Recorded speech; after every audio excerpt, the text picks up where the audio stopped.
ઉત્તરાયણ આવે ને એટલે સૌથી પહેલા ભાઈ બધા લોકો ધાબા ઉપર ચડી જશે. ધાબા ઉપર ચડે ને એટલે ભાઈ જોશે કે ભાઈ સ્પીકર વગર અને મ્યુઝિક વગર મજા ના આવે. ભાઈ અમારા ધાબા ઉપર એવો સીન થયો હતો કે ભાઈ પોઈન્ટ જ હતો. પોઈન્ટ લેવો પડે ઉપર બાથરૂમ બનાવ્યું હતું અમારા ભાઈ સુમિતભાઈએ. હવે એથી પોઈન્ટ લેવો પડે. હવે ગ્રુપ ભેગું થાય એટલે કઈ પાર્ટી કર્યા વગર તો ચાલે જ નહીં. પાર્ટી કરવા બેસી જતા. જો ભાઈ થમ્સઅપ ની પાર્ટી હતી અને ભાઈ હતું બધું ભૂંગળા ભૂંગળા બધું લાયા હતા ભાઈ. છોકરાઓને મજા પડી ગઈ હતી અને ચેસ કર્યા વગર તો ચાલે જ નહીં. આ અમારી નવરી પ્રજા જોઈ લો. ચેસ કર્યા વગર તો કોઈને ના ચાલે. આ બધાને થમ્સઅપ ને ભાઈ બધાનો નાસ્તો બાસ્તો કર્યો અને પછી ભાઈ આપણે રોહિતભાઈ ઠાકોર નું ગીત વગાડી.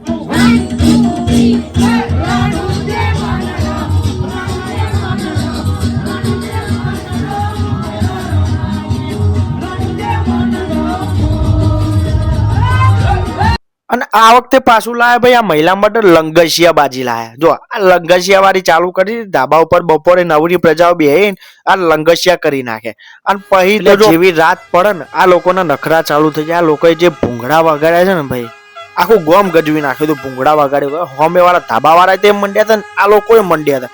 અને ભૂંગળા વગાડીને તો થાકી નાખે. અને પછી બધી શરૂઆત થાય પણ માતાજીની આરતી તો કરવી જ પડે. ગમે ત્યાં જાઓ માતાજીની આરતી કર્યા વગર ચાલે નહીં. આ છે અમારું ભાઈ શિવનગર સોસાયટી ગ્રુપ.